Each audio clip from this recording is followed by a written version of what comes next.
okey lang. O eto final na 'to, Nung nakaraan, 4 na araw ang lumipas, nagkaroon tayo ng online survey.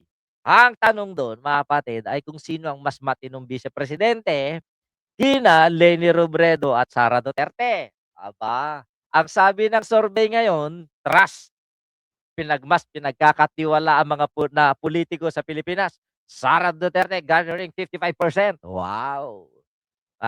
Gusto ko lang i-debunk, ilan yung respondents do'n?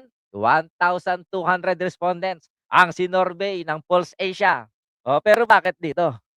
Bakit mas nagtitiwala at mas bilib na bilib ang makaramihan mga netizens, dun sa ating survey kay Leni Robredo garnering 97%, 3% lang ang nagsasabing matino, si Sara Duterte.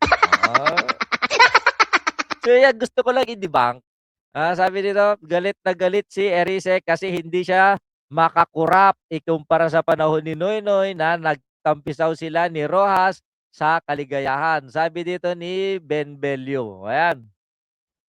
Gusto ko lang i-debunk kasi yung mga nangyayaring survey-survey na alam naman natin na wala silang ipinapakitang mga datos, wala silang ipinapakitang mga dokumento, hindi nila nire-release kung paano nila ginawa, sino yung mga respondents, wala, bilang lang. O eto, ah, ibahin niyo ang survey natin dahil may resibo.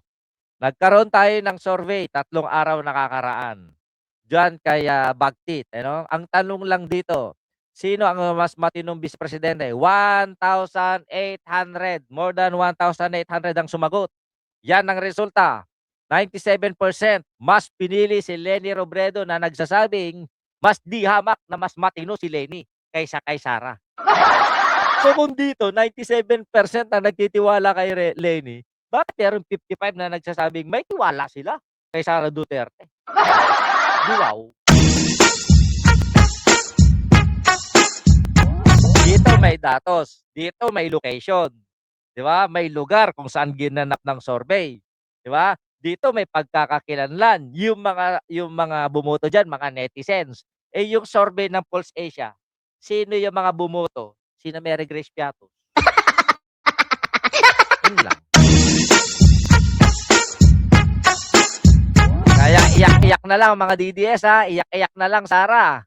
Kung yan 97% na yan na naniniwala na mas matino si Leni Robredo, paano 'pag nagpahayag yan ng pagkandidato? Di lusaw na ang idol niyo.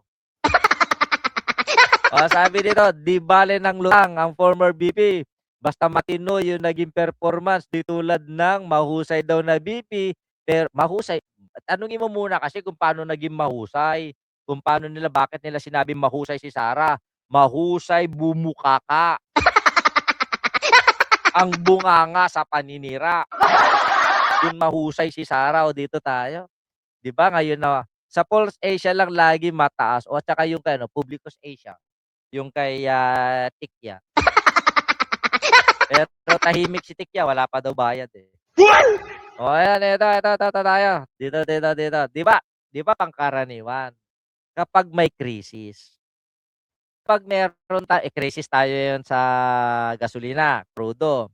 Pagka pangkaraniwan, kapag, merong gulo sa sanlibutan, naghinay-hinay yung mga, tao ng gobyerno para gumastos ng pera ng pamahalaan. Yun yung pangkaraniwan. Paano yan? Nasa krisis tayo, pinupunan nila yung pagbiyahe ni BBM para irepresenta ang Pilipinas.